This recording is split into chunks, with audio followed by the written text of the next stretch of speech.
Hello everyone, जैसा कि हमने लास्ट सेशन में प्लांट किंगडम चैप्टर स्टार्ट किया था, तो आज हम इसी चैप्टर को कंटिन्यू करते हैं। तो इसमें सबसे पहले आपने क्या देखा था, इस चैप्टर के अंदर हमने ये देखा था प्लांट किंगडम को 5 कैटेगरीज के अंदर डिवाइड किया गया है। उसके बाद में इसका क्लासिफिकेशन सिस्टम पढ़ा था कि किसने कौन सा क्लासिफिकेशन सिस्टम दिया था। उसके बाद में हमने क्या देखा था कि जो कुछ एक इम्पोर्टेंट टर्म्स के बारे में मैंने आपको बताया था कि जो इस चैप्टर के अंदर हैं वो आगे यूज़ होने वाली हैं।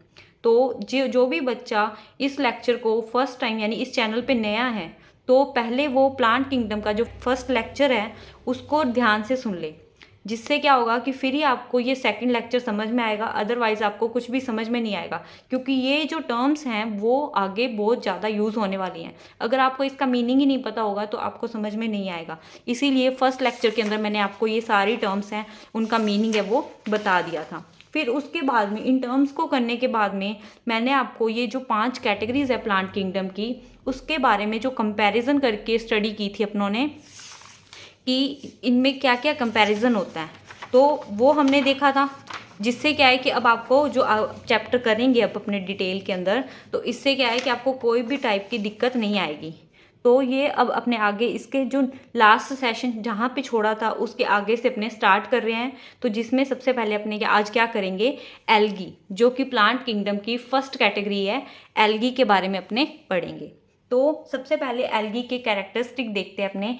Algae are the eukaryotic and multicellular and unicellular, यानी कि जो एल्गी होती है वो यूकैरियोटिक ऑर्गेनिज्म होती है। फिर उसके बाद में ये मल्टी सेल्यूलर भी हो सकती है और यूनिसेल्युलर भी हो सकती है, यानी इसकी बॉडी है वो दोनों टाइप की होती है। फिर उसके बाद में इसके अंदर क्या है, क्लोरोफिल प्रेजेंट होता है।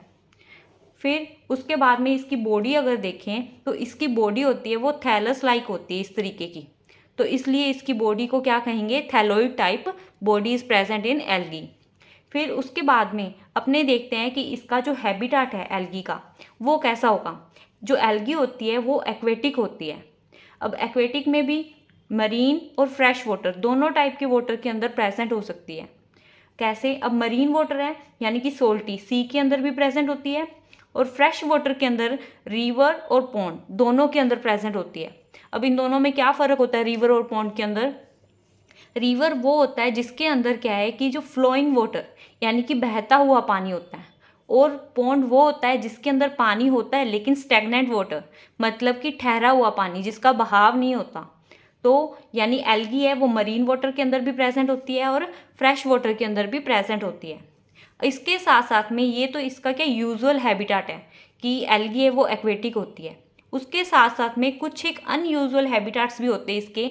वो कौन से होते हैं, वो होते हैं ऑन लैंड विद फंगी, यानी सम टाइम क्या है कि जो एल्गी है वो किसी और ऑर्गेनिज्म के साथ में एसोसिएशन करके कुछ और बना लेती है। कैसे, जैसे एल्गी है वो फंगी के साथ एसोसिएट हो जाती है, फिर उसके बाद में क्या बना लेगी, लाइकेन बना लेती है। फिर और ये साथ साथ में कहाँ प्रेजेंट हो सकती है, मॉइस्ट सॉइल के अंदर प्रेजेंट हो सकती है। और स्लॉथ बियर यानी जो सुस्त भालू होते हैं उनके जो फर होते हैं बॉडी के ऊपर, उन फर के अंदर भी ये क्या है, ग्रो करती है। उसके साथ साथ में स्नो वाले एरियाज में भी ये प्रेजेंट हो सकती है। अब एक टर्म है जो कि एल्गी से रिलेटेड है, तो उसके लिए क्या है कि पहले उसके बारे में टर्म का मीनिंग पता होना चाहिए, तो पहले वो देखते हैं। तो प्लांट्स है वो दो कैटेगरी होती है इसके अंदर। कौन कौन सी, क्रिप्टोगैमस और फेनेरोगैमस। तो क्रिप्टोगैमस का मतलब क्या होता है, फेनेरोगैमस का पहले वो समझते हैं। तो क्रिप्टोगैमस वो होते हैं जिनके अंदर जो प्लांट है वो विदाउट सीड होते हैं, यानी सीड एब्सेंट होते हैं। यानी इसका सीड एब्सेंट का मतलब क्या होगा, सेक्स ऑर्गन्स आर इनविजिबल, यानी सेक्स ऑर्गन इसके अंदर इनविजिबल होते हैं, प्रेजेंट नहीं होते हैं। फिर इसके अंदर कौन कौन सी कैटेगरीज आएंगी क्रिप्टोगैमस के अंदर, इसके अंदर आएगी एल्गी, ब्रायोफाइट और टेरिडोफाइट। ये तीनों कैटेगरीज कैसी होती हैं, क्रिप्टोगैमस टाइप की होती हैं। फिर उसके बाद में फेनेरोगैमस क्या होता है, जो प्लांट्स है विद सीड प्रेजेंट होते हैं, यानी कि जिनके अंदर सीड प्रेजेंट होता है। तो यानी इसका क्या मतलब हो गया कि सेक्स ऑर्गन्स आर प्रेजेंट। और कैटेगरीज इसके अंदर कौन सी आएंगी, जिम्नोस्पर्म एंड एंजियोस्पर्म। ये था इसका कि जो क्रिप्टोगैमस और फेनेरोगैमस का क्या मतलब होता है। अब इसमें से एल्गी कैसी होती है, वो होती है क्रिप्टोगैमस, कि इसके अंदर सेक्स ऑर्गन्स है वो इनविजिबल होते हैं। अब इसके बाद में अपने क्या देखेंगे, इसके बाद में अपने देखेंगे रिप्रोडक्शन, कि एल्गी के अंदर रिप्रोडक्शन का प्रोसेस है वो कैसा होता है। अपने ये जो चीज़ कर रहे हैं ना, ये चैप्टर एल्गी है, ये कम्प्लीटली एनसीईआरटी बेस्ड है। एनसीईआरटी से बाहर इसमें कुछ भी नहीं है। आपके नीट का जो है सिलेबस है वो सेम इससे, यानी कि एनसीईआरटी से बाहर कुछ भी नहीं आता नीट के अंदर। तो मैं आपको एनसीईआरटी से बाहर कुछ भी नहीं करवा रही। अगर आपको नीट की तैयारी कर रहे हो ना, तो इससे अच्छा आपको कहीं भी नोट्स नहीं मिलेंगे। तो अगर आपको नोट्स भी चाहिए तो हमारा एक टेलीग्राम चैनल है जिसका लिंक आपको इसके डिस्क्रिप्शन में मिल जाएगा, तो वहाँ से आप क्लिक करके ज्वाइन कर सकते हैं और वहाँ पे आपको ये नोट्स भी मिल जाएंगे। तो सबसे पहले अपने देखते हैं रिप्रोडक्शन प्रोसेस। रिप्रोडक्शन प्रोसेस क्या होता है, इसके अंदर 3 टाइप से रिप्रोडक्शन हो सकता है एल्गी के अंदर। कैसे? एक तो होता है वेजिटेटिव, दूसरा होता है एसेक्सुअल एंड सेक्सुअल रिप्रोडक्शन। ये तीनों टाइप का रिप्रोडक्शन है एल्गी के अंदर प्रेजेंट होता है। सबसे पहले अपने देखते हैं कि वेजिटेटिव रिप्रोडक्शन होता है, उसमें भी किस टाइप का रिप्रोडक्शन करते हैं ये।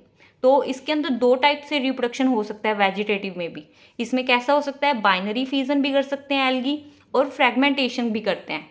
अब इसका क्या मतलब होता है, मतलब तो दोनों का सेम होता है कि एक बॉडी है उसके अंदर डिवीज़न होगा, एक बॉडी से 2 बॉडी बन जाती है। ठीक है, तो एक बॉडी से 2 और ऑर्गेनिजम्स का बनना वो होता है बाइनरी फ्यूजन में भी यही होता है और फ्रेगमेंटेशन। लेकिन इनमें फ़र्क क्या होता है फिर, कि अलग अलग टर्म्स क्यों दी हुई हैं। तो जो यूनिसेलुलर ऑर्गेनिजम्स होते हैं उसके अंदर बाइनरी फ्यूजन होता है, और जो मल्टी सेलुलर ऑर्गेनिजम्स होते हैं ना, उनके अंदर फ्रेगमेंटेशन प्रोसेस होता है। और ये फ्रेगमेंटेशन के बाद फिलामेंटस एल्गी बनाती है। फिर वेजिटेटिव रिप्रोडक्शन के बाद में अपने एसेक्सुअल रिप्रोडक्शन देखते हैं। अब मैंने जैसे फर्स्ट लेक्चर के अंदर आपको बताया हुआ है कि एसेक्सुअल रिप्रोडक्शन में अलग अलग टाइप के स्पोर्स बनते हैं। तो जो एल्गी होता है उसके अंदर एसेक्सुअल रिप्रोडक्शन के अंदर जूस्पोर का फॉर्मेशन होता है। अब जूस्पोर क्या होता है, मोस्ट कॉमन टाइप का स्पोर होता है जो कि मोटाइल होता है और एंडोजीनस टाइप का होता है। फिर उसके बाद में अपने देखिए सेक्सुअल रिप्रोडक्शन। सेक्सुअल रिप्रोडक्शन क्या होता है, जिसके अंदर फ्यूजन ऑफ गैमिट्स, यानी गैमिट्स का फॉर्मेशन होगा और उनके अंदर फ्यूजन होता है। अब ये सेक्सुअल रिप्रोडक्शन में जो गैमिट का फ्यूजन हो रहा है वो भी 3 टाइप से है, आइसोगैमिट्स, एनआइसोगैमिट्स और ऊगैमिट्स। अब सबसे पहले अपने देखते हैं आइसोगैमिट। इसकी टर्म से ही समझ में आ रहा है, आइसो मतलब सेम, यानी कि जिनके गैमिट्स क्या है, सिमिलर होंगे देखने में, वो होते हैं आइसोगैमिट्स। अब इसमें भी 2 टाइप के होते हैं, क्योंकि एक होता है मोटाइल और एक होता है नॉन मोटाइल। तो अब मोटाइल और नॉन मोटाइल कैसे पता लगेगा, यानी कि जो गैमिट्स के ऊपर फ्लैजिला एब्सेंट है लेकिन देखने में बिल्कुल सेम है, लेकिन क्या है कि इसमें फ्लैजिला एब्सेंट होगा, तो ये क्या होंगे, सिमिलर और नॉन फ्लैजिलेटेड। और इसका एग्जाम्पल अगर पूछें तो इसका एग्जाम्पल क्या होगा, स्पायरोगायरा।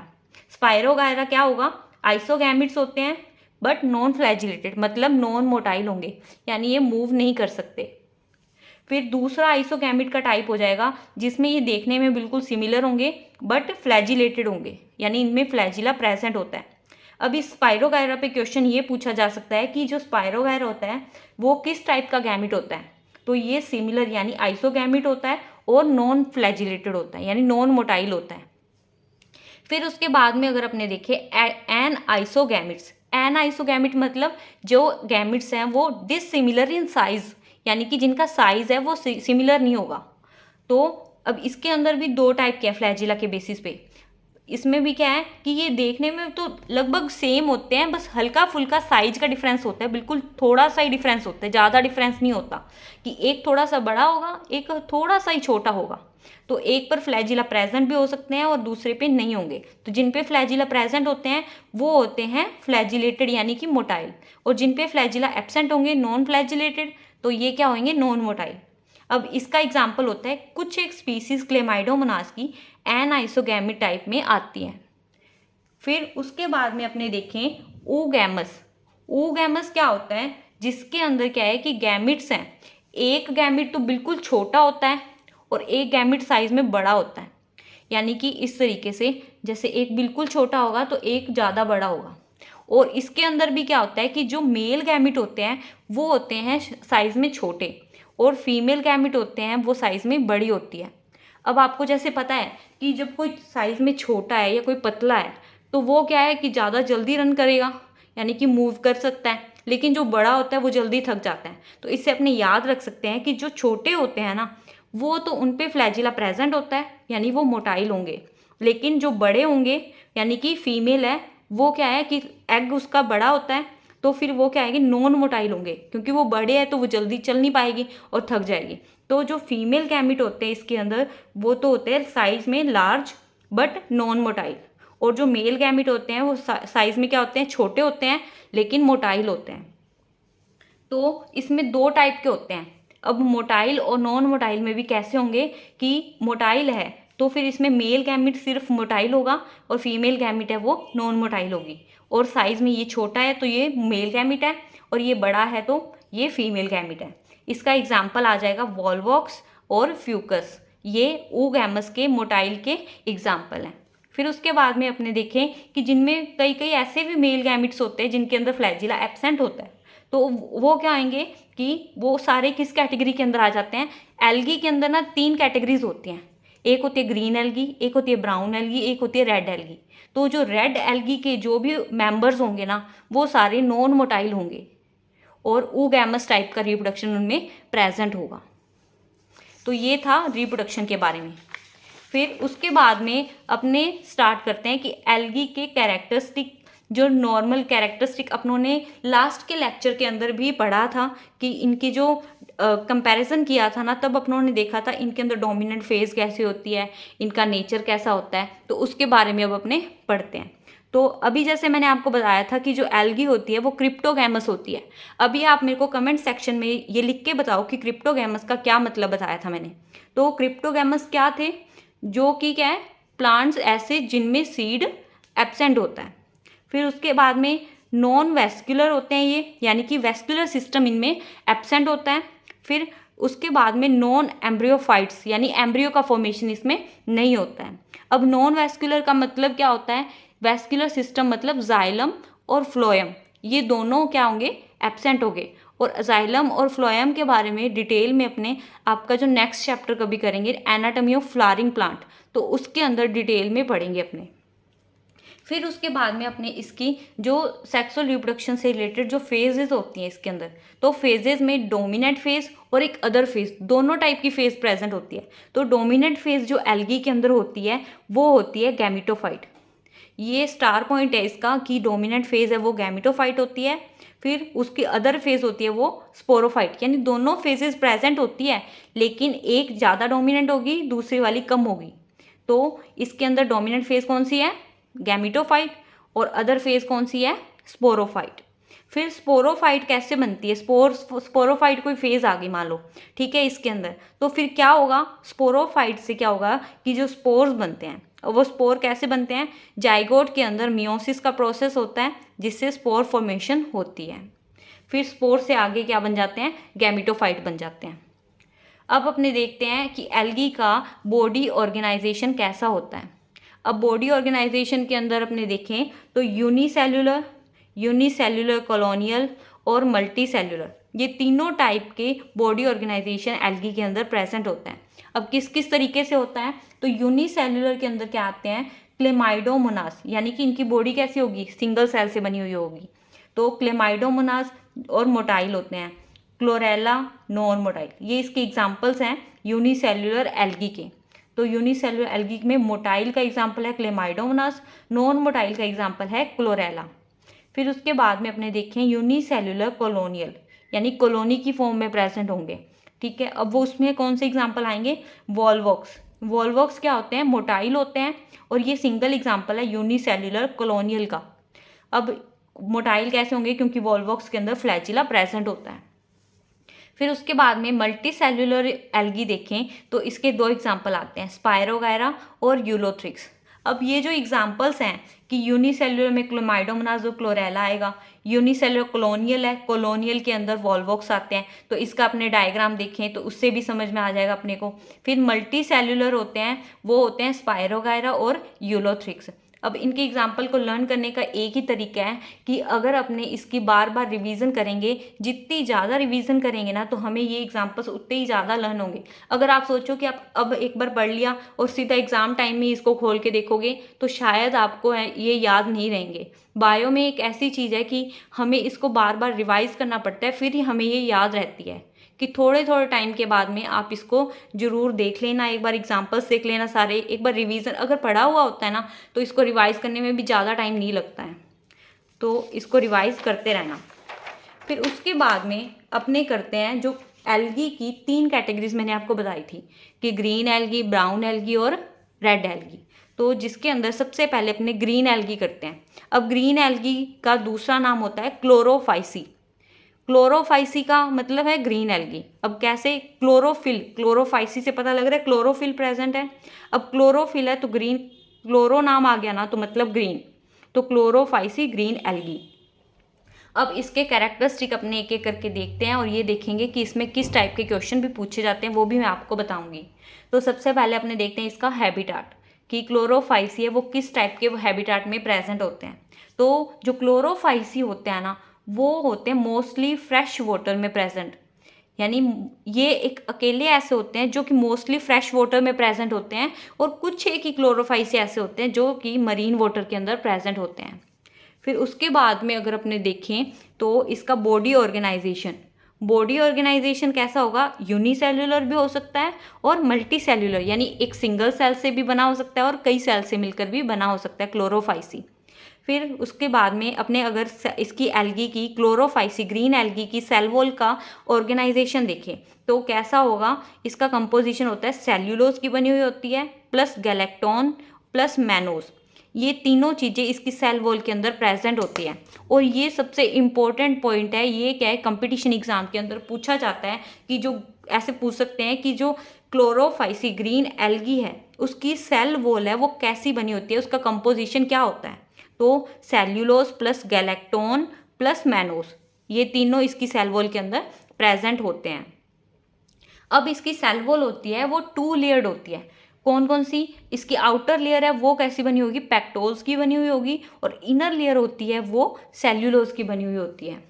फिर उसके बाद में अपने देखें कि इनके अंदर फोटोसिंथेटिक पिगमेंट कैसा होता है, क्योंकि एल्गी होता है ना वो फोटोसिंथेसिस प्रोसेस करता है क्योंकि इसके अंदर क्लोरोफिल प्रेजेंट है। तो फोटोसिंथेटिक पिगमेंट कौन सा प्रेजेंट होता है? ग्रीन एल्गी यानी क्लोरोफाइसी के अंदर क्लोरोफिल ए और क्लोरोफिल बी, ए और बी दोनों प्रेजेंट होते हैं। फिर उसके बाद में ये तो था फोटोसिंथेटिक पिगमेंट। उसके बाद में असेसरी पिगमेंट क्या प्रेजेंट होता है? असेसरी पिगमेंट होता है कैरोटिनॉइड। अब इसमें अगर क्वेश्चन पूछे जाते हैं, कैसे क्वेश्चन पूछे जाते हैं अगर आपको ये बताऊं तो इसमें ये पूछा जा सकता है कि इसकी सेल वॉल कंपोजिशन बताओ, या फिर फोटोसिंथेटिक पिगमेंट, या फिर असेसरी पिगमेंट पूछ लेंगे कि असेसरी पिगमेंट कौन सा प्रेजेंट होता है, तो कैरोटिनॉइड होता है वो प्रेजेंट होता है, या इसमें रिजर्व फूड भी पूछ सकते हैं। अभी अपने आगे पढ़ेंगे तो अपने को याद हो जाएगा। जैसे फ्लैजिला है, अब इसके अंदर फ्लैजिला होता है क्लोरोफाइसी के अंदर, वो 2 to 8 फ्लैजिला प्रेजेंट होते हैं। अब 2 to 8 फ्लैजिला प्रेजेंट है, वो कैसे प्रेजेंट होते हैं? वो एपिकल होते हैं, आइसोनोट होते हैं और स्मूथ होते हैं। अब इसका क्या मतलब है कि जैसे ये एक गैमिट ले लिया, अब इस गैमिट में क्या है? इसकी एपेक्स के ऊपर प्रेजेंट है, तो ये क्या हो गए? एपिकल। फिर उसके बाद में आइसोनोट मतलब एक सेम पॉइंट से ये निकल रहे हैं, तो आइसोनोट हो गए। और स्मूथ यानी इस फ्लैजिला के ऊपर कोई भी रफ स्ट्रक्चर नहीं प्रेजेंट, तो ये क्या होंगे? स्मूथ होंगे बिल्कुल। फिर उसके बाद में रिजर्व फूड, अब ये भी इसका इंपॉर्टेंट पॉइंट है कि रिजर्व फूड है वो कैसा प्रेजेंट होता है क्लोरोफाइसी के अंदर? वो होता है पायरेनोइड्स। अब पायरेनोइड्स प्रेजेंट होता है, इसका मतलब क्या है कि बाहर की तरफ तो इसमें स्टार्च प्रेजेंट होती है और अंदर की ओर प्रोटीन प्रेजेंट होती है, तो ये इसका रिजर्व फूड है, यानी स्टार्च प्लस प्रोटीन प्रेजेंट होता है। और पूरी स्ट्रक्चर को क्या बोलेंगे? पूरी स्ट्रक्चर को बोलते हैं पायरेनोइड। फिर उसके बाद में अपने इसके एग्जाम्पल्स देखते हैं क्लोरोफाइसी यानी ग्रीन एल्गी के। तो एग्जाम्पल्स क्या आएंगे? क्लेमाइडोमोनास, यूलोथ्रिक्स, कारा एंड स्पायरोगायरा, ये इसके 4 एग्जाम्पल है जो कि आपके एनसीईआरटी के अंदर भी दिए हुए हैं। तो कारा होती है जो वो मोस्ट एडवांस और डेवलप्ड ग्रीन एल्गी होती है। और ऐसा क्यों होता है? क्योंकि इसके अंदर क्या है? सेक्स ऑर्गन जैकेटेड होते हैं और मल्टी सेल्यूलर होती है ये, इसलिए कारा को क्या है? सबसे एडवांस टाइप की ग्रीन एल्गी कहा जाता है। तो अब इसको याद करने का एक और तरीका बताऊं कि अब अपने जैसे ग्रीन एल्गी पढ़ लिया, अब इसके बाद में अपने ब्राउन एल्गी पढ़ने वाले हैं, तो कंपेयर करके भी पढ़ेंगे ना कि इसके अंदर ऐसा है उसके अंदर ऐसा है, तो दोनों के अंदर कंपेयर कर लिया, तो कंपेयर करने से भी चीज़ें हैं वो आसानी से याद होती हैं। अब जैसे अब आगे करेंगे तो आपको समझ में आएगा कैसे। अब जैसे अपनों ने क्लोरोफाइसी कर लिया, उसके बाद में अपने फियोफाइसी करने वाले हैं। फियोफाइसी का मतलब क्या है? ब्राउन एल्गी, यानी कि इसके अंदर ब्राउन एल्गी कहते हैं फियोफाइसी को। फिर अब इसके कैरेक्टरिस्टिक स्टार्ट करते हैं अपने। तो सबसे पहले अपने क्या देखेंगे? इसका हैबिटाट। अब अपनों ने जैसे क्लोरोफाइसी के अंदर पढ़ा था, क्लोरोफाइसी में क्या पढ़ा था कि वो सब मोस्टली फ्रेश वाटर में प्रेजेंट होते हैं और कुछ एक मरीन में प्रेजेंट होते हैं, यानी सोल्टी एरिया में। तो लेकिन जो फियोफाइसी होते हैं वो उसका बिल्कुल उल्टा है कि मोस्टली मरीन में होते हैं, few are present in fresh water, यानी कि कुछ एक फ्रेश वाटर में है और बाकी सब मरीन वाटर में। और क्लोरोफाइसी का क्या था कि मोस्टली फ्रेश वाटर में थे, फ्यू इन मरीन वाटर था। फिर उसके बाद में बॉडी ऑर्गेनाइजेशन, उसके अंदर यूनिसेल्युलर प्लस मल्टी सेल्युलर दोनों टाइप के थे क्लोरोफाइसी के अंदर, लेकिन फियोफाइसी क्या होते हैं? सिर्फ और सिर्फ मल्टी सेल्युलर, सारे के सारे इसके अंदर मल्टी सेल्युलर ऑर्गेनिजम्स ही आएंगे। फिर इसका सेल वॉल का कंपोजिशन देखते हैं। सेल वॉल में सेल्यूलोज, गैलेक्टोन प्लस मैनोज प्रेजेंट होता है। अब इसके अंदर क्या होता है कि सेल्यूलोज के साथ साथ में नॉन सल्फेटेड एस्टर प्रेजेंट होते हैं। अब नॉन सल्फेटेड एस्टर का क्या मतलब होता है? फाइकोकोलॉइड्स, यानी कि इसका कंपोजिशन कैसा होता है? एल्जिन प्रेजेंट होती है, जो कि एक स्टेबलाइजर का काम करती है सेल वॉल के लिए। फिर उसके बाद में अपने फोटोसिंथेटिक पिगमेंट देखते हैं इसका। फोटोसिंथेटिक पिगमेंट में क्लोरोफिल ए और क्लोरोफिल सी दोनों प्रेजेंट है। और क्लोरोफाइसी के अंदर कौन से थे? Chlorophyll A plus chlorophyll B, उसमें ए बी था, इसमें ए सी है। फिर उसके बाद में असेसरी पिगमेंट देखते हैं अपने। असेसरी पिगमेंट इसके अंदर क्या है? फ्यूकोक्सैंथिन और ज़ैंथोफिल। फ्यूको का मतलब होता है ब्राउन कलर, तो इसलिए इसको ब्राउन एल्गी कहते हैं। तो असेसरी पिगमेंट की वजह से ही इसमें ब्राउन कलर आता है, तो इसलिए इसको ब्राउन एल्गी कहा गया है। तो फ्यूकोक्सैंथिन और ज़ैंथोफिल। और जो क्लोरोफाइसी थे उसके अंदर असेसरी पिगमेंट कौन सा था? कैरोटिनॉइड था। और इसके अंदर कौन सा है? इसके अंदर फ्यूकोक्सैंथिन है और ज़ैंथोफिल है। फिर उसके बाद में अपने फ्लैजिला की बात करें। क्लोरोफाइसी के अंदर 8 फ्लैजिला प्रेजेंट थे, इसके अंदर 2 फ्लैजिला प्रेजेंट होते हैं। वो भी कैसे होते हैं? लेटरल होते हैं। वो एपिकल थे, ये लेटरली निकलते हैं। फिर उसके बाद में रफ होते हैं, वो स्मूथ थे। और हेट्रोनोट, वो आइसोनोट थे, ये हेट्रोनोट है, यानी ये इनका पॉइंट है वो निकलने का वो अलग अलग होगा। फिर पायरिफॉर्म पियर शेप्ड, यानी इनके क्या है कि पियर शेप्ड होते हैं। अब ये गैमिट है, इसका पियर शेप्ड होगा और ये लेटरल साइड से निकलेंगे। और हेट्रोनोट यानी साइज इनका अलग अलग होगा। फिर और साथ में क्या है कि पायरिफॉर्म में है और रफ होते हैं। रफ मतलब फ्लैजिला के ऊपर रफ स्ट्रक्चर प्रेजेंट होती है, जिसकी वजह से ये रफ होते हैं। फिर उसके बाद में अपने बात करते हैं रिजर्व फूड की। रिजर्व फूड फियोफाइसी के अंदर लैमिनेरिन प्लस मैनिटोल, ये इसका इंपॉर्टेंट पॉइंट है कि लैमिनेरिन और मैनिटोल इसका रिजर्व फूड है। जो लैमिनेरिन होता है वो कॉम्प्लेक्स कार्बोहाइड्रेट होता है। जैसा कि क्लोरोफाइसी के अंदर हमने क्या पढ़ा था, उसके अंदर रिजर्व फूड था पायरेनोइड्स, और इसके अंदर क्या है? लैमिनेरिन प्लस मैनिटोल है। फिर उसके बाद में अपने एग्जाम्पल्स देखते हैं। इसके एग्जाम्पल हैं fucus, sargassum, dictyota, ectocarpus, kelps and laminaria.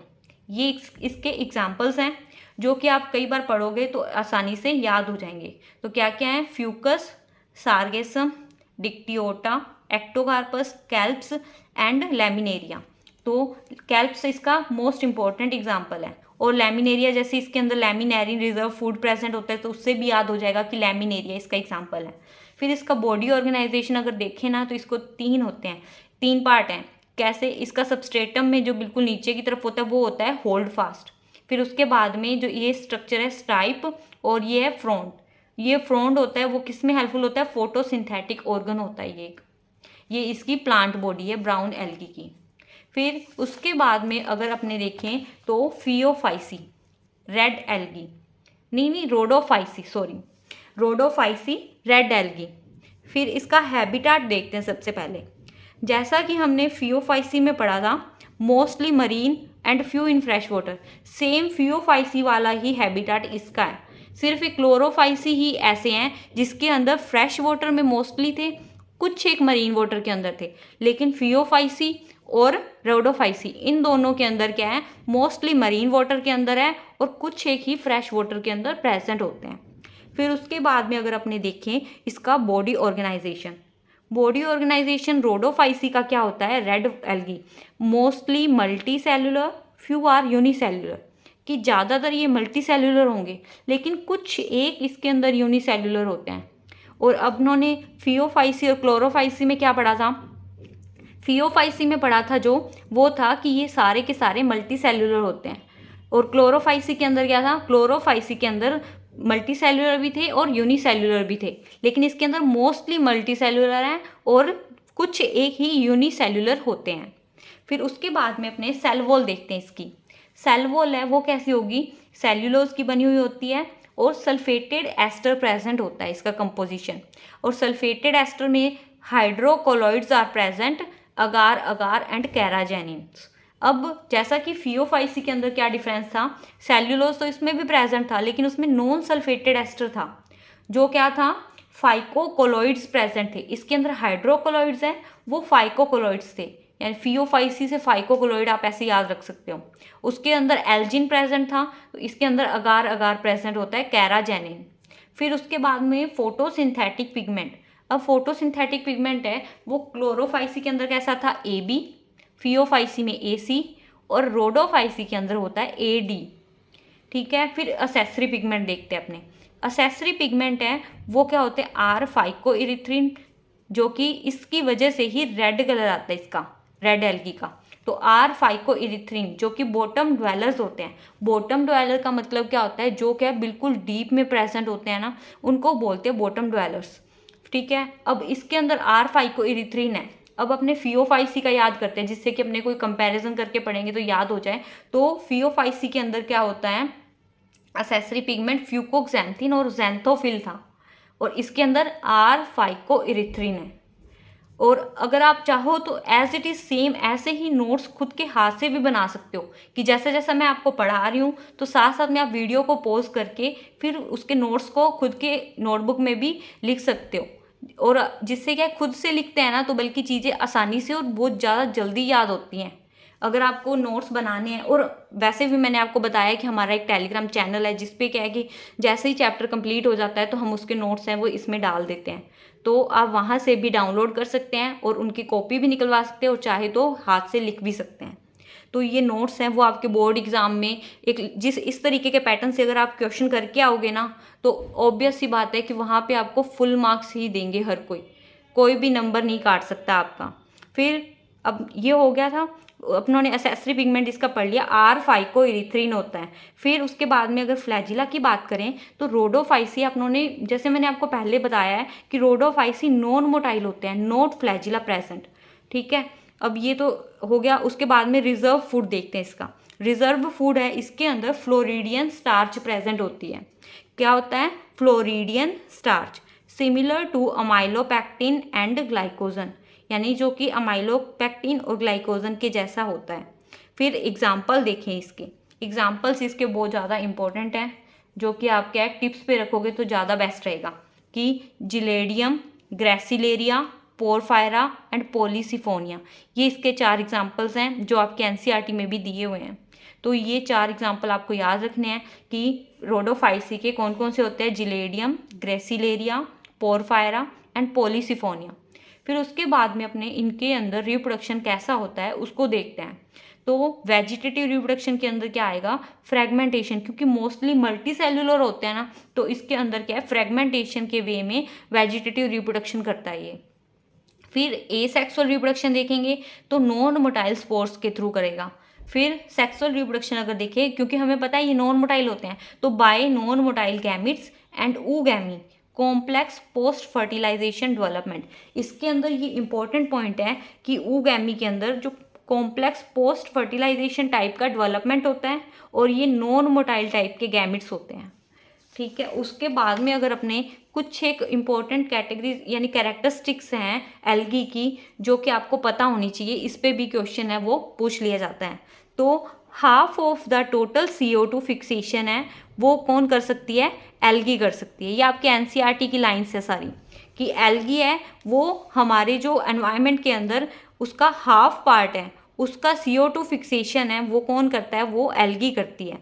फिर उसके बाद में एल्गी के अंदर एडिबल एल्गी, यानी कि जो एल्गी को खा सकते हैं, यानी कि एल्गी खाने वाली कौन सी जो मतलब कैटेगरी होगी कि जिसको एल्गी को हम खा सकें, कुछ ह्यूमन बींग्स है वो एल्गी को खाते हैं, तो वो कौन कौन सी हैं?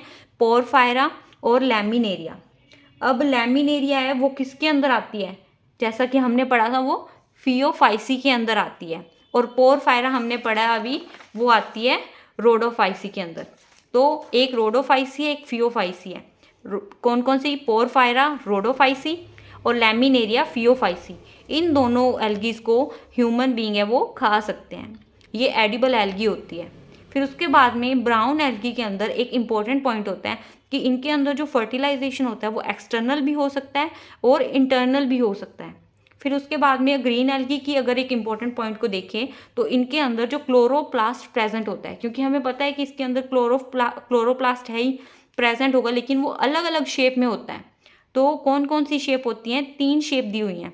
एक होते हैं स्पाइरल शेप्ड। स्पाइरल शेप्ड का क्लोरोप्लास्ट है वो किस में प्रेजेंट होता है? स्पायरोगायरा। इसके नाम से पता लग रहा है स्पायरोगायरा, स्पाइरल शेप्ड। फिर क्लेमाइडोमोनाज है, उसके अंदर कप शेप का क्लोरोप्लास्ट प्रेजेंट होता है, और जो यूलोथ्रिक्स होते हैं उसके अंदर गर्डल शेप का क्लोरोप्लास्ट प्रेजेंट होता है। तो ये था जो कि एल्गी के बारे में हमने डिटेल में पढ़ा कि एल्गी के कैरेक्टरिस्टिक्स क्या हैं। उनको 3 कैटेगरीज में डिवाइड किया गया है, कौन कौन सी? क्लोरोफाइसी, फियोफाइसी और रोडोफाइसी। फिर फर्दर उसके जो कैरेक्टरिस्टिक्स थे उनको देखा अपनों ने, उसके क्या क्या एग्जाम्पल्स आते हैं, उन पे क्या क्या क्वेश्चंस बन सकते हैं, मैंने आपको ये भी बताया। और जब ये चैप्टर कंप्लीट हो जाएगा तो मैं आपको इसके MCQ भी करवाऊंगी। तो अब अगर आपको वीडियो अच्छी लगी हो तो प्लीज़ वीडियो को लाइक करना और चैनल को सब्सक्राइब करना मत भूलना, और अपने फ्रेंड्स के साथ शेयर भी ज़रूर करना। Thank you everyone.